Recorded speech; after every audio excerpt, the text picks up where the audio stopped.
mentioned that. I'm not so sure that he doesn't have another problem. That car does look like it's pretty evil. While that interview was going on, we watched Brad get out of shape 3 or 4 times right there, and that car does not look right.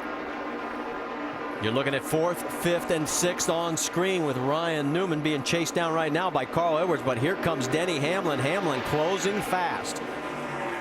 Justin Allgaier has got his issues with the 9th position at stake and almost got swallowed up by the 33 of Kevin Harvick. We hear that Allgaier got loose again.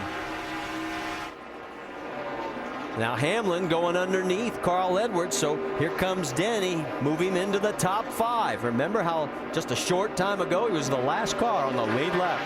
Looks like it's paying off, that change they made. They went to that right rear, took the rubber they had in the spring out of there to try to help it. Looks like it's done that.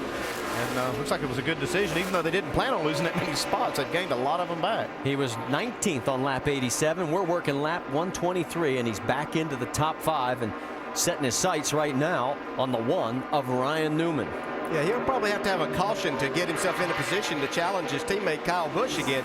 But he's shown, or it certainly looks like, that maybe they've helped fix the problem for him. He's got a fast race car once again. He's going underneath Newman right now. Down the backstretch they go. Newman's got the momentum carrying him, but it's still the low line. Can Hamlin make it stick? Here he comes. He's been really good down low here. Can he make the pass? No, Newman comes back on him. Yeah, it's really hard when you're that car on the inside. You have to be extremely loose not to slide up into that car on the outside there. And Denny was doing the right thing there and not overdriving the car. Carl Edwards just watching this. Yeah, you see Ryan Newman giving plenty of room. I mean, he's giving Denny just the whole bottom of the racetrack. You can see right there, just gives him a couple lanes to work. Still got to be a little frustrating for Denny, though, not to be able to clear him. Well, you can see he's not willing to get up there and mix it up just in case something happens. And you can see the way that Denny drives is he's getting out of the throttle a little sooner than what Ryan Newman is. Gets back to the throttle sooner, and he's hoping that one of these times he'll get just enough throttle or be able to stay in it enough. Here he's going to clear him going down into turn 3. So now move Denny Hamlin up to the 4th position. And now Carl says, I'm going to get the hammer down, see if I can follow through. I don't think it's going to work. Newman again still running that high line. He's been able to carry the momentum off the corners. Yeah, sometimes you get pushed up there, Dale. Now you have to speak from a driver's point of view, but you get pushed to that outside lane, sometimes you find something. Well, already Kyle Busch has wrapped up the most laps led. He's up to 113. That's the 6th straight Dover race. JGR has done it. Calendar, because we've got drag racing action coming your way tonight at 8 Eastern and then tomorrow at 7 Eastern on ESPN2 with the Summit Racing Equipment NHRA Southern Nationals. NASCAR Now tomorrow morning on ESPN2 at 9 a.m.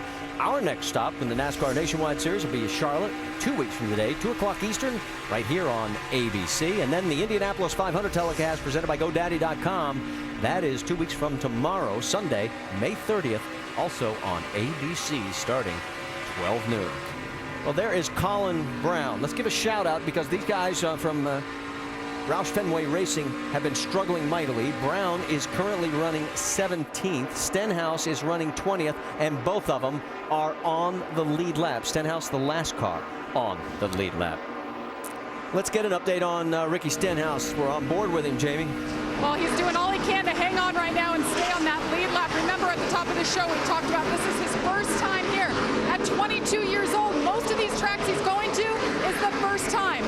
He told me having Matt Kenseth in the 16 car the last 2 weeks was a huge help. Matt actually followed him around Darlington, called him on the phone this week, and helped him out and gave him some advice. And Ricky said it's helping tremendously.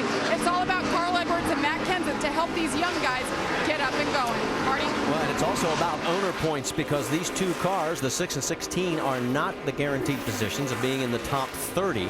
But you can see right now, if the race ended, well, the 16 would be 28th. The 6 would still need about 46 more points. Battle for 10th place is starting to get a little interesting. That is Justin Allgaier. He's got it. Kevin Harvick wants it. Yeah, Kevin's been trying for about the last 7 or 8 laps to find a way around this 12 car, but hasn't been able to do it. Looks like Kevin's really struggling whenever he can get up beside of Justin Allgaier to get enough power down off the corner to make the pass. Let's get more on that 12th car, Vince. Well, Justin Allgaier reporting that it's tight, and listen to his description on the radio. I know what you're saying, Ted. Trust me, promise me, I know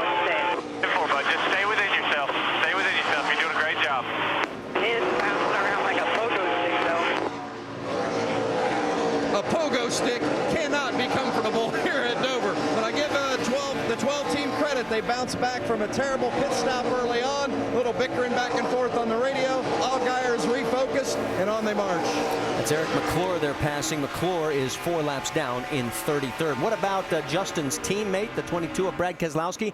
I think your guy's observation that something else is wrong with this car is dead spot on. He is not moving up. He is 19th, 20 seconds off the pace, and not running anywhere close to the laps of the leaders. Yeah, I think he had something going on. You see the car twitch right there off the corner. I think he had something going on with that car before he spun a while ago. And what's he saying, Dave? Well, Andy, listen to this radio transmission just a few laps ago. Just so damn loose, Paul. I don't know what happened. Got one more stop. We'll pick you up here. Nice and smooth for us. Nobody's coming from behind.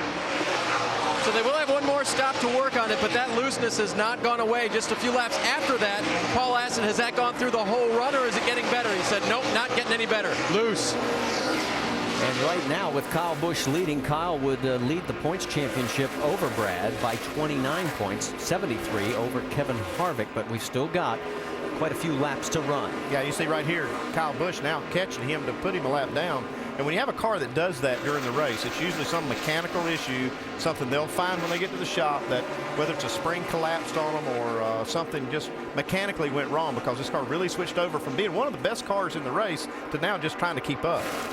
And it looks like whatever it is has been something in the front end, the way that they've done things. And it's really going to put them in a bad situation here, because this 18 car is flying. He's not far behind from putting a lap down, but Kyle looks like his car is perfect, Jamie. His car is perfect. He's not saying a whole lot, but Marty, you mentioned if we leave here and he wins, he could be the points leader. I asked Kyle this morning about running the full season, and he said Brad Coleman will definitely be in this 18 car starting at Nashville for 3 races. And he said, I am a little bummed because I feel like we could win another championship. He goes, but hey, I just do what I'm told. Marty. Don't we all? All right, the laps are starting to wind down. We've completed 144 of 200. Kyle's led to 131.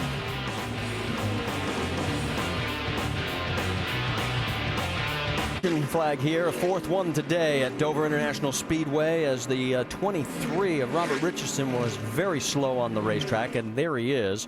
No damage on the left side of the car. I'm looking for the right side. Ignition box. Oh, ignition box. Let's go back and take a look. Yeah, it was right in front of a group of cars right here. Looked like something happened to the car. He's waving his hands, you can see, and there comes the leader. Whoa. Kyle Busch, a bunch of cars trying to dodge him, so just to avoid a bad incident right here at NASCAR through the caution flag. That was Eric McClure that almost ran right up his tailpipe, and luckily he was able to avoid him. He has made it off, Robert. He's made it to pit road. It's off right now, but we had a big white smoke cloud back behind the car. That's why NASCAR threw the caution. Thought maybe there was oil on the racetrack too. Well, we can tell you that Brad Keselowski went 1 lap down right as we went to the break. He gets the lucky dog, so he'll be our 19th car on the lead lap. And there he is, and that car has definitely got some issues. Yeah, they got a lucky break to be able to get in here and work on it. I'm not sure, though, that they're going to be able to fix what's wrong with this thing on a pit stop. They may have to get this thing back to the shop to get it fixed, but at least they can adjust on it a little bit. Well, Brad has a Nationwide Series streak running, a record 77 straight races where he's been running at the finish, and his record on concrete over the last 10 races has been absolutely astounding, an average of 3.5. And look at the lead the 18 has going to pit road. Oh, yeah, that helps when you got a lot of cars in between you right there. You can get down to your pit stall and have a little buffer. Well, guys, it's been another good run for Trent Owens and his team in the 32. Today, Reed Sorensen in the car. They're 4th. They still need some more grip in that right rear. Going to put a round of wedge in the left rear and 4 tires for the 32. Dave? Center of your screen, Clint Boyer running 2nd. Needs help up off the corner, a little bit tight. Air going into the right rear tire as they go to the right side. Denny Hamlin, bottom of your screen, loose into the corner. They will add air to the right front tire to help that car. Jamie? Crew chief to leader Kyle Busch. You need anything, Kyle? Nope. 4 tires and fuel for the man who's dominated the race, looking for his 2nd win here at Dover. He's down and away, and again leads the field. It's not even close in the Nationwide Insurance race off pit road. Look at this. That's how long it took for Boyer to cross the line. Then Denny Hamlin. Trevor Bayne picking up 9 spots with only 2 tires. We'll be back after this message and a word from our ABC.